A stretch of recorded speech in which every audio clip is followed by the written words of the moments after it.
کبھی سوچا ہے کہ تاریخ خود کو کیسے دہراتی ہے، خاص طور پر پیغمبروں کے معاملے میں؟ آج ہم قرآن پاک کی ایک بہت ہی دلچسپ تشریح پر بات کریں گے، ایک ایسی تشریح جو دو عظیم پیغمبروں کی زندگیوں میں ایک حیرت انگیز مماثلت دکھاتی ہے اور اسی کی بنیاد پر ایک آنے والے مسیح کی خبر دیتی ہے۔ اچھا، تو اس دلیل کو سمجھنے کے لیے ہمارا سفر کچھ یوں ہوگا۔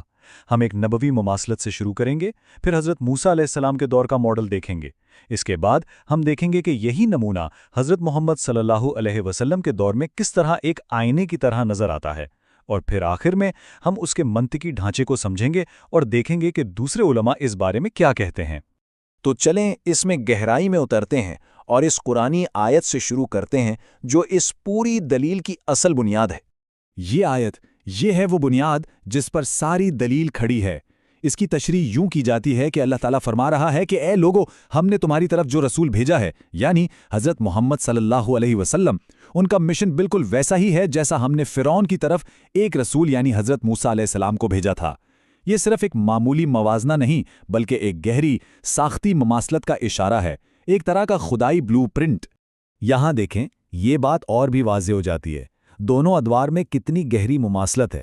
دونوں میں ایک شریعت لانے والے نبی ہیں، ایک منتخب امت ہے، اور پھر ان کے بعد آنے والے انبیاء ہیں جو ان کی تعلیمات کو آگے بڑھاتے ہیں۔ یہ بالکل ایک آئینے کی طرح ہے جو ایک دور کی تصویر دوسرے میں دکھا رہا ہو۔ تو سوال یہ ہے کہ یہ مماثلت عملی طور پر کیسی نظر آتی ہے؟ چلیں پہلے حضرت موسیٰ علیہ السلام کے دور میں چلتے ہیں اور دیکھتے ہیں کہ تاریخ خود ہمیں کیا بتا رہی ہے۔ یہاں ایک بہت ہی دلچسپ پیٹرن سامنے آتا ہے۔ دیکھیں، شریعت لانے والے نبی حضرت موسیٰ علیہ السلام کے تقریباً 14 صدیوں بعد ایک مسیح یعنی حضرت عیسیٰ علیہ السلام ظاہر ہوئے۔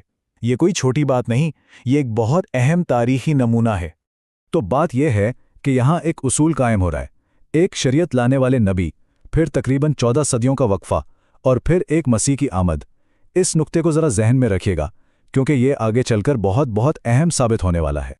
اچھا، اگر دونوں ادوار واقعی ایک دوسرے کا عکس ہیں، ایک دوسرے کا آئینہ ہے، تو کیا یہ ٹائم لائن بھی ویسی ہی نہیں ہونی چاہیے؟ چلیں دیکھتے ہیں کہ جب ہم اسی اصول کو حضرت محمد صلی اللہ علیہ وسلم کے دور پر لاگو کرتے ہیں تو کیا ہوتا ہے۔ اور یہ ہے وہ نقطہ جہاں ساری بات آ کر جڑتی ہے۔ حضرت محمد صلی اللہ علیہ وسلم کے بعد 14ویں صدی ہجری یعنی 1880 کی دہائی کے بعد کا زمانہ، اس دور میں مرزا غلام احمد صاحب کا ظہور ہوتا ہے، بالکل اسی موسوی نمونے کے عین مطابق۔ تو اس دور میں مرزا غلام احمد صاحب نے مسیح موعود یعنی وہ مسیح جس کا وعدہ کیا گیا تھا اور مہدی یعنی ہدایت یافتہ رہنما ہونے کا دعویٰ کیا، اور ان کا یہ دعویٰ اسی نبوی مماثلت کی بنیاد پر تھا کہ وہ روحانی طور پر حضرت عیسیٰ